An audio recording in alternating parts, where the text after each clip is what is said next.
Hey everybody, welcome back to the channel. Thank you so much for tuning in. If you're still with me on this mini-series, I really appreciate it. I didn't think it was going to take me this long to actually complete the installation process of the fuel pump assembly, but I've had the tank cover off for about 2 weeks now. I've been driving around. I just wanted to make sure that I wasn't getting any more leaks, and I'm happy to report that there are no additional leaks on the body of the pump itself or anywhere near the wheel well, so I'm happy. And I'm extremely excited to just kind of wrap up this project. All right, so let's get to it. All right, as you can see there, I've done a little bit over 7 hours of driving, 260 miles. Don't mind the check engine light. I'm actually not sure what that is yet. I haven't looked into it, but nonetheless, like I said, you know, I feel pretty confident that the fix has resolved the issue. So I'm really excited. So today I'm just gonna close everything up. All right, guys, this is the final wrap-up video for my fuel pump assembly installation. If you didn't see the other two videos, go ahead and check it out.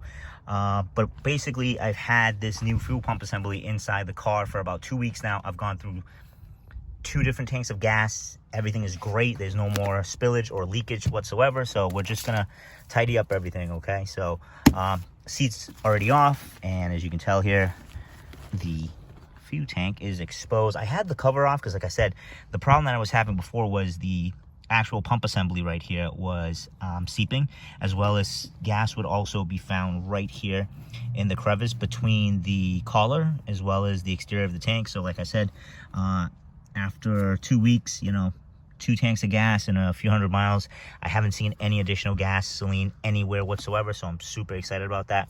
But today I'm going to show you how to basically recover this hole. This is, I thought it was tape, but it's actually just foam, so it's seen better days. As you can tell here, it's been on that car for about, you know, 16 years at the moment. So what I'm going to do is I'm just going to use a little butyl tape that I have. This is great for reinstalling, let's say, a vapor barrier inside the door and things like that. I used it on a few of my previous cars and I still have a ton left.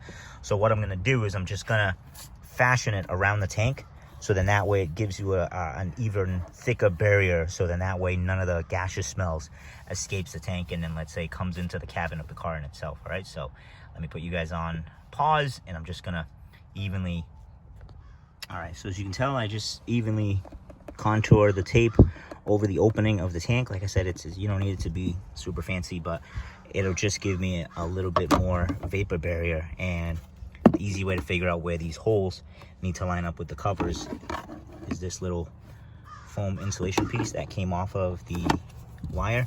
I'm just going to use that to kind of guide my way. So this should be just like that, like such. And I'm going to try to do this one-handed, so bear with me, okay? Let's put this one in. That one seems to be already partially in, so there we go. Fantastic. So once you have one of the retaining bolt in, the others should kind of follow suit. Yeah, there you go. Perfect.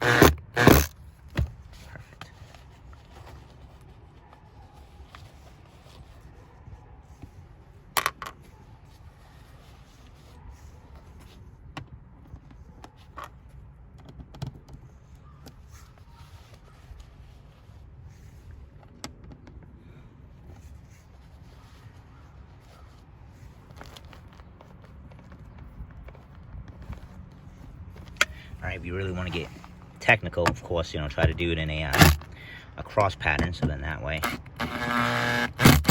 you get a nice even distribution of force.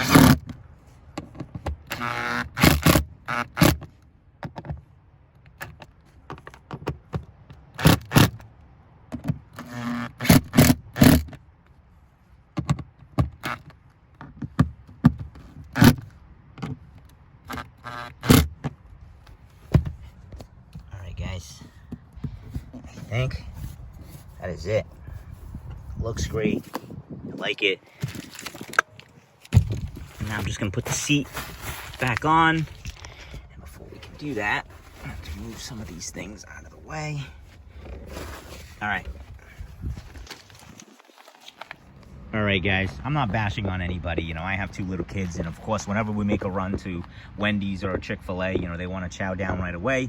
I always tell them, guys, be careful, all right? Especially with drinks and stuff like that. The previous owner, I think he was making brownies in the back seat, because as you can tell here, I don't really know what that is. That's deeply embedded into the foam, okay? So I've cleaned it multiple times, and that's the best that I can do, so I'm just gonna leave it as is. I'm gonna slap this seat back into the car, and then that'll wrap it up. Guys, the seat installation is really simple. You take the seat, slide it into the back as much as you can. I always give it a good couple of slaps from the front, and this right here is where the clip is. So you just wanna make sure, like I said, you get it seated in the back to the best that you can, and just push down. You'll hear a clip just like such. We'll walk around the back, and we'll get the other side of it, okay? So same thing, make sure that it's towards the back of the car as much as you can. Push down, you hear a clip, and there you have it. You have just reinstalled the rear seat of your Mercedes. Super simple.